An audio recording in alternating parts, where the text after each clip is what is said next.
मित्रांनो, लिसन टू री ॲप्लिकेशन तुम्हाला सर्व प्रकारचे स्पर्धा परीक्षांसाठी आवश्यक असणारे ऑडिओ बुक्स, ऑडिओ नोट्स आणि इतर मटेरियल देखील उपलब्ध करून देते. राज्यशास्त्र इयत्ता 11वी धडा पहिला राज्य. आपण शाळेत नागरिकशास्त्र आणि राज्यशास्त्राचा अभ्यास केला आहे. नागरिकशास्त्राचा रोख हा नागरिकांवर होता, तर राज्यशास्त्राचा राज्य, सरकार आणि प्रशासन इत्यादींवर होता.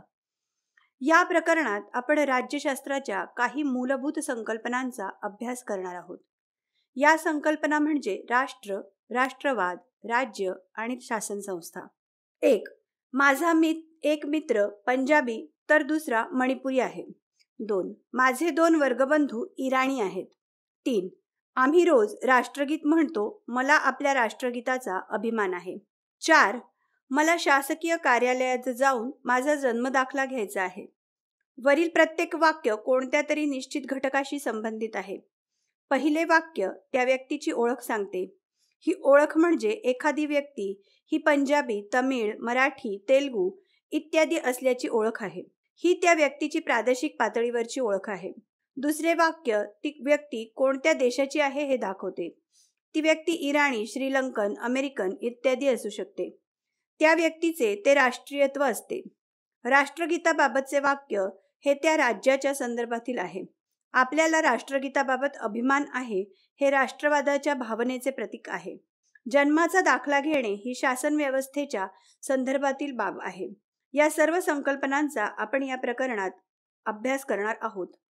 माहित आहे का तुम्हाला, आपण भारत, पाकिस्तान, चीन इत्यादींचा उल्लेख करताना देश हा शब्द वापरतो. कधी कधी आपण त्यांना राष्ट्र किंवा राज्य म्हणून देखील संबोधित करतो. या सगळ्या शब्दांचा अर्थ जरी सारखा असला तरी तांत्रिकदृष्ट्या या शब्दांमध्ये फरक आहे.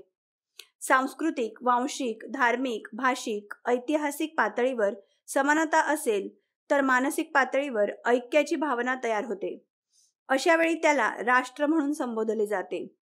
एखाद्या राष्ट्राला राज्य होण्यासाठी पुढील घटकांची आवश्यकता असते: सार्वभौमत्व, स्वतंत्र शासन संस्था, निश्चित भूप्रदेश आणि लोकसंख्या. प्रत्यक्षात रोजच्या व्यवहारात आपण सार्वभौम शासन संस्था असलेले स्वतंत्र देशाचे वर्णन करताना राज्य या शब्दाऐवजी राष्ट्र हा शब्दप्रयोग करतो. राज्यशास्त्र या विषयाचा अभ्यास करताना मात्र आपण सार्वभौम शासन संस्था असलेल्या देशाला राज्य असे संबोधतो. राष्ट्र. राष्ट्र म्हणजे काय? सामाजिक, सांस्कृतिक, राजकीय पातळीवर स्वतःची समान ओळख असणारे लोक आपले स्वतंत्र अस्तित्व निर्माण करण्याचा प्रयत्न करतात तेव्हा त्याला राष्ट्र असे म्हणतात. सांस्कृतिक, वांशिक, धार्मिक, भाषिक, ऐतिहासिक इत्यादी पातळीवर इथे एक भावनिक एकात्मतेची जाणीव असते. हे लोक एका निश्चित भौगोलिक प्रदेशात राहत असतीलच असे नाही. माहित आहे का तुम्हाला, राष्ट्र या शब्दाला इंग्रजीत नेशन असे म्हणतात. नेशन या शब्दाचे मूळ लॅटिनमधील नॅस्की या शब्दात आहे. नॅस्कीचा अर्थ जन्माला येणे असा आहे. म्हणूनच असे मानले जाते की एखाद्या राष्ट्राच्या लोकांमध्ये वांशिक किंवा सांस्कृतिक संबंध आहेत. अर्नेस्ट वॉकर यांनी राष्ट्राची केलेली व्याख्या पुढील प्रमाणे: एका निश्चित प्रदेशात जरी वेगवेगळ्या वंशाचे लोक असले तरी ऐतिहासिक परंपरेद्वारे समान विचार आणि भावना, समान धर्म आणि भाषा असलेले लोक म्हणजे राष्ट्र. राष्ट्राची वैशिष्ट्ये काय आहेत? 1. लोकसंख्या. राष्ट्राला लोकसंख्या असणे आवश्यक आहे. या लोकांमध्ये आपापसात काही साम्य असते. हे साम्य भाषिक, वांशिक, धार्मिक तसेच समान ऐतिहासिक किंवा सांस्कृतिक पातळीवरील अनुभवातून येऊ शकते. या वांशिक, ऐतिहासिक आणि सांस्कृतिक ऐक्याच्या दृष्टिकोनातून आपण एक राष्ट्र आहोत हा समज निर्माण होतो. 2. सामुदायिक ऐक्याची भावना. लोकांमधील सांस्कृतिक समानतेतून आपण एक असल्याची मानसिकता निर्माण होते. हा भावनिक पातळीवरचा विचार आहे. त्या समुदायाचा हा दृष्टिकोन आहे. 3. राजकीय वेगळेपण. सामाजिक, सांस्कृतिक, धार्मिक किंवा भाषिक समानता असलेले लोक जेव्हा एका निश्चित भूप्रदेशात राहतात तेव्हा त्यांच्यात आपण राजकीय पातळीवर वेगळे व्हावे ही भावना निर्माण होते. स्वयंनिर्णयाच्या जाणीवेतून हे विचार पुढे येतात. यातूनच राजकीय पातळीवरील स्वशासनाची मागणी निर्माण होऊ शकते. आमचे असेच ऑडिओ लेक्चर ऐकत राहण्यासाठी तुम्ही या ऑडिओसोबतच्या लिंकवर क्लिक करून प्ले स्टोअरवरून आपले ॲप्लिकेशन डाउनलोड करू शकता. राष्ट्रवाद. भारताला ब्रिटिश वसाहतवादापासून स्वातंत्र्य हवे होते. हा राजकीय स्वयंनिर्णयाचा लढा होता. भारताच्या स्वातंत्र्य लढ्यातून भारतीय राष्ट्रवादाची भावना व्यक्त होत होती. राष्ट्रवाद ही एक प्रकारची राजकीय अस्मिता असते. ते आपल्या राष्ट्रावरचे प्रेम असते. लोक आपल्या राष्ट्राशी भावनिक पातळीवर जोडलेले असतात. या बंधनातून त्यांच्यात स्वतःची ओळख आणि अभिमान निर्माण होतो आणि आपल्या राष्ट्रासाठी काहीतरी करण्याची प्रेरणा निर्माण होते. या भावनांचे प्रदर्शन आपल्याला अनेक प्रसंगातून दिसून येते. उदाहरणार्थ, आपल्या राष्ट्राच्या क्रिकेट टीमचा जय जयकार करताना, राष्ट्रगीताच्या वेळी उभे राहताना किंवा युद्धादरम्यान आपल्या सेनादलाला पाठिंबा देताना राष्ट्रवाद हा लोकांना देशाशी राजकीय पातळीवर एकनिष्ठ करणारी शक्ती आहे. राष्ट्रवादाची काही वैशिष्ट्ये. 1. राष्ट्रवाद ही एक अशी शक्ती आहे की जी एकता निर्माण करू शकते, तसेच ती एखाद्या गोष्टीचा नाश देखील करू शकते. त्याचे प्रागतिक राष्ट्रवाद आणि आक्रमक राष्ट्रवाद असे वर्णन केले जाते. समाजाला एकत्रित करून विकास साध्य करण्याची क्षमता प्रागतिक राष्ट्रवादामध्ये असते, तर आक्रमक राष्ट्रवाद लोकांमध्ये तेढ व दुरावा निर्माण करतो. 2. राष्ट्रवाद हा साम्राज्यवाद किंवा वसाहतवाद विरोधी असतो. कोणत्याही क्षेत्रावर परकीय ताबा असण्याचा तो विरोधात असतो. जगातील स्वातंत्र्याचे लढे या संकल्पनेतून निर्माण होताना दिसून येतात. राष्ट्रवाद हा स्वयंनिर्णयाच्या हक्काचा पुरस्कार करतो. 3. राष्ट्रवाद विविधतेला प्रोत्साहन देऊ शकतो. भारतात धार्मिक, वांशिक, भाषिक, प्रादेशिक इत्यादींची विविधता दिसून येते. तरीही आपण भारतीय राष्ट्रवादाबाबत बोलतो. विविधतेत एकता हा भारताच्या राष्ट्रवादाचा गाभा आहे. राष्ट्रवादाकडे जेव्हा आपण राजकीय दृष्टिकोनातून बघतो तेव्हा त्याचे वेगवेगळे प्रकार दिसून येतात. 1. उदारमतवादी राष्ट्रवाद. उदारमतवादी राष्ट्रवादाचा उगम हा फ्रेंच राज्यक्रांतीत झाला. राष्ट्राध्यक्ष वुड्रो विल्सन यांच्या 14 मुद्द्यांमध्ये देखील हा दिसून येतो. राष्ट्र आणि सार्वभौमत्वाची सांगड राष्ट्रवाद घालून देतो. प्रत्येक राष्ट्राला स्वातंत्र्य आणि सार्वभौमत्वाचा अधिकार आहे हे उदारमतवादी राष्ट्रवाद मानतो. 2. परंपरावादी राष्ट्रवाद. हा राष्ट्रवाद समाजाला अंतर्मुख करणारा आहे. राष्ट्र आणि समाज यांचे संबंध अतिशय जवळचे आहेत असे तो मानतो. स्वदेशाभिमानाला हा राष्ट्रवाद खूप महत्त्व देतो. 3. प्रसारवादी राष्ट्रवाद. हा राष्ट्रवाद आक्रमक स्वरूपाचा असतो. राष्ट्रीय गौरवासाठी राष्ट्रे आक्रमक होतात आणि साम्राज्य निर्माण करण्याचा प्रयत्न करतात. वसाहतवाद हे प्रसारवादी राष्ट्रवादाचे एक उदाहरण आहे. 4. वसाहतवाद विरोधी राष्ट्रवाद. हा राष्ट्रवाद राष्ट्राच्या स्वातंत्र्य लढ्याच्या संदर्भात बघितला जातो. भारताच्या स्वातंत्र्यादरम्यान भारताने या राष्ट्रवादाचा अनुभव घेतला आहे. माहीत आहे का तुम्हाला, पहिल्या महायुद्धानंतर युरोप, अमेरिका आणि जगात चिरकालीन शांतता आणि स्थैर्य निर्माण व्हावे यासाठी अमेरिकन राष्ट्राध्यक्ष वुड्रो विल्सन यांनी 14 मुद्द्यांची मांडणी केली. राज्य. भारताच्या संविधानाच्या सरनाम्यात सार्वभौम लोकशाही प्रजासत्ताक असे शब्दप्रयोग आहेत. इथे सार्वभौमत्व म्हणजे राष्ट्राला स्वतंत्रपणे निर्णय घेण्याचा अधिकार आहे हे अभिप्रेत आहे. म्हणजेच हे राष्ट्र कोणत्याही इतर राष्ट्रांवर निर्णय घेण्याबाबत अवलंबून नाही. हे राष्ट्र स्वतःचे निर्णय स्वतंत्रपणे घेऊ शकते, तसेच त्याला आपले कायदे करण्याचा आणि राज्य करण्याचा अधिकार आहे. जेव्हा एखादे राष्ट्र सार्वभौम होण्याची इच्छा दर्शवते तेव्हा ते स्वयंनिर्णयाच्या हक्कांची मागणी करत असते. राजकीय स्वयंनिर्णयाच्या हक्काचा आग्रह हा एखाद्या राष्ट्राला राज्याच्या दिशेने घेऊन जातो.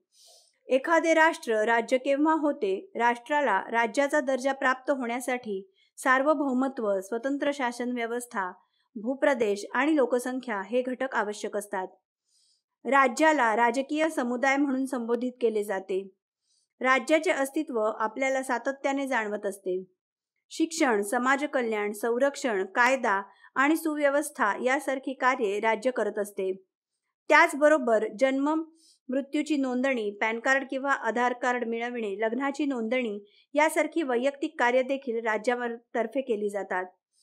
राज्य हे हक्क प्रदान करते, न्याय देते, समानता ठेवते आणि स्वातंत्र्याची हमी देते. आमचे असेच ऑडिओ लेक्चर ऐकत राहण्यासाठी तुम्ही या ऑडिओ सोबतच्या लिंकवर क्लिक करून प्ले स्टोअरवरून आपले ॲप्लिकेशन डाउनलोड करू शकता. राज्याच्या काही व्याख्या. ॲरिस्टॉटल: राज्य हा परिपूर्ण आणि स्वावलंबी आयुष्य असलेल्या कुटुंबाचा आणि खेड्यांचा संघ असतो. यात आनंदी आणि प्रतिष्ठित आयुष्य असणे अपेक्षित आहे. जॉ बोर्डिन: राज्य हे कुटुंबाचे असे संघटन आहे की ज्यात कुटुंबे आणि त्यांच्या मालकीची साधने सर्वोच्च शक्तीने तसेच तर्काने शासित असते. वुड्रो विल्सन: एका विशिष्ट भूप्रदेशात कायद्यासाठी सुसंघटित केलेले लोक म्हणजे राज्य होय. हेरॉल्ड लास्की: वाटून दिलेल्या भौतिक क्षेत्रात सर्व संस्थांवर श्रेष्ठत्वाचा दावा करणारे लोक आणि शासन यात विभागलेला भूप्रदेशात्मक समाज म्हणजे राज्य होय. राज्याचे घटक. 1. सार्वभौमत्व. कधी कधी सार्वभौमत्व हा स्वातंत्र्य या शब्दाऐवजी देखील वापरला जातो. सार्वभौमत्व हा कायद्याच्या चौकटीतील शब्द आहे, तर स्वातंत्र्य या शब्दाचे स्वरूप राजकीय आहे. राज्य हे कायदेशीरदृष्ट्या सार्वभौम असते आणि त्यांचे स्वतःचे संविधान असते. उदाहरणार्थ, भारत 1947 साली राजकीयदृष्ट्या स्वतंत्र झाला आणि 1950 साली संविधान अंमलात आणल्यानंतर सार्वभौम राज्य झाले. 2. शासन व्यवस्था. प्रत्येक सार्वभौम राज्याला स्वतःची शासन व्यवस्था असणे आवश्यक असते. शासन हे सार्वभौम आणि स्वतंत्र असणे गरजेचे आहे. उदाहरणार्थ, ब्रिटिश राजवटीत भारतात शासन व्यवस्था होती, परंतु ती स्वतंत्र व सार्वभौम नव्हती.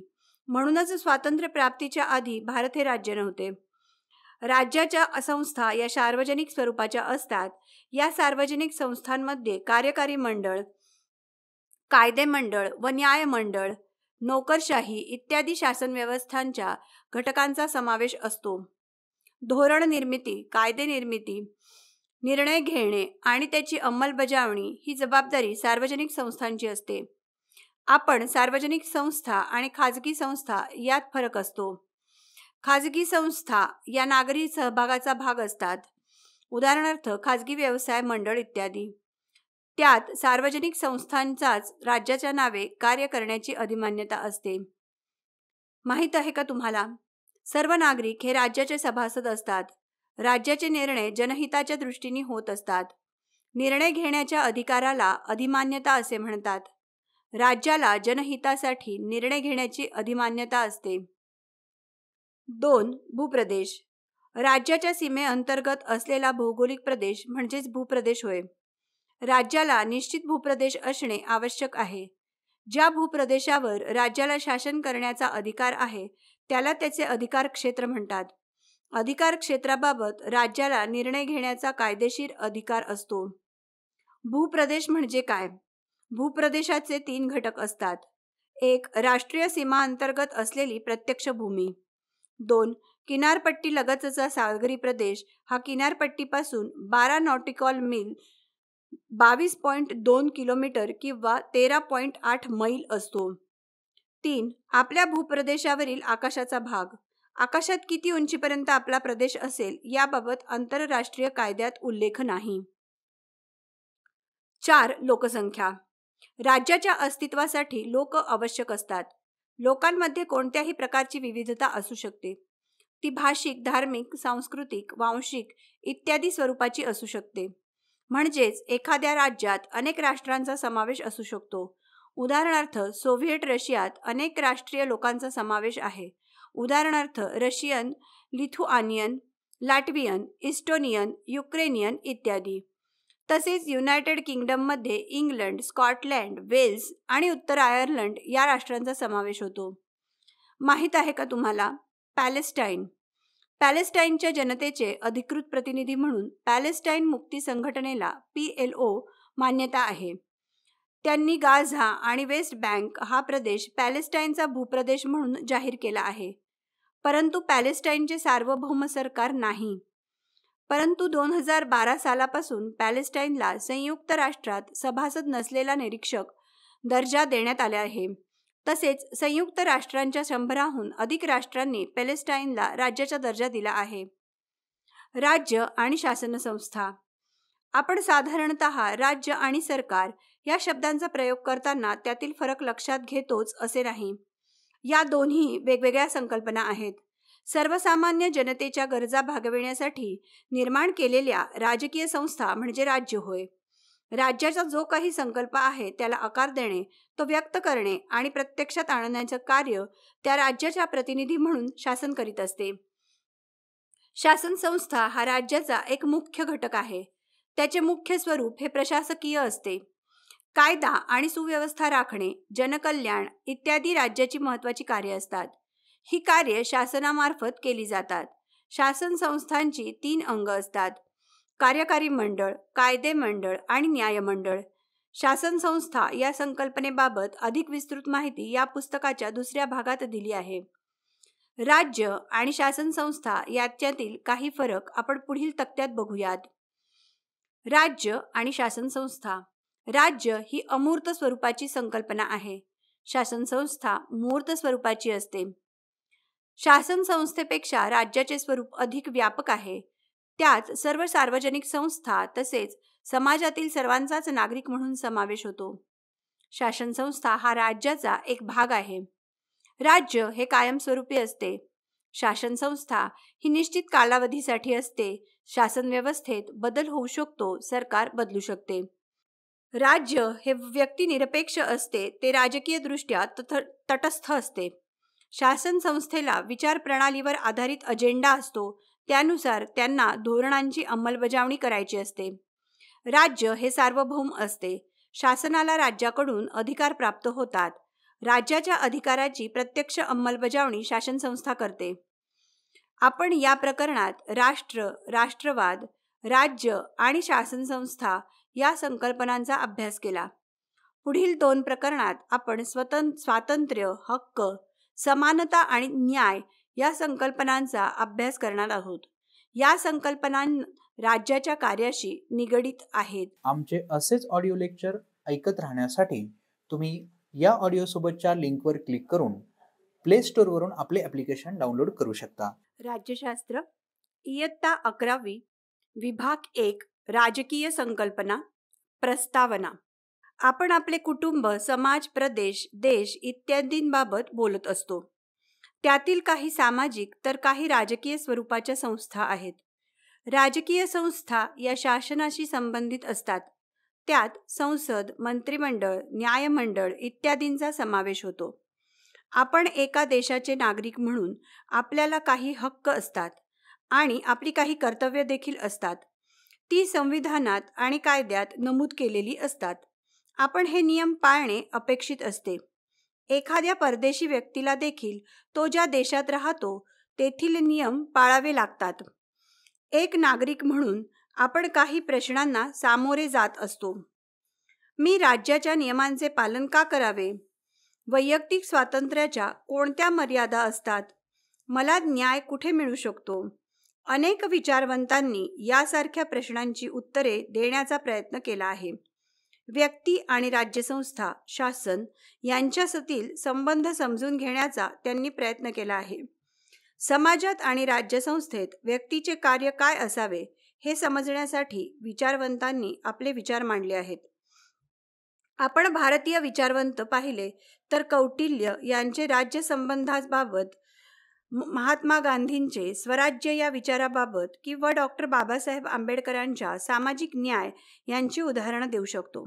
तसेच पाश्चिमात्य विचारवंतांमध्ये नागरिकत्वाबाबत ॲरिस्टॉटल, लॉक यांच्या हक्काबाबतचा सिद्धांत, स्वातंत्र्याबाबतचे मिलचे विचार, कम्युनिझमबाबत मार्क्स यांची मांडणी किंवा जॉन रोल्स यांचे न्यायाच्या सिद्धांतावरील विश्लेषण ही उदाहरणे घेता येतील. या व इतर विचारवंतांच्या योगदानाच्या आधारेच आपण स्वातंत्र्य, समता, न्याय, लोकशाही इत्यादी संकल्पनांचा अर्थ समजू शकतो. राजकीय विचारांच्या विश्लेषणांच्या आधारेच आपल्याला राजकीय सिद्धांताचा आणि संकल्पनांचा अभ्यास करता येतो. या विभागामध्ये आपण काही महत्त्वाच्या राजकीय संकल्पनांचा अभ्यास करणार आहोत.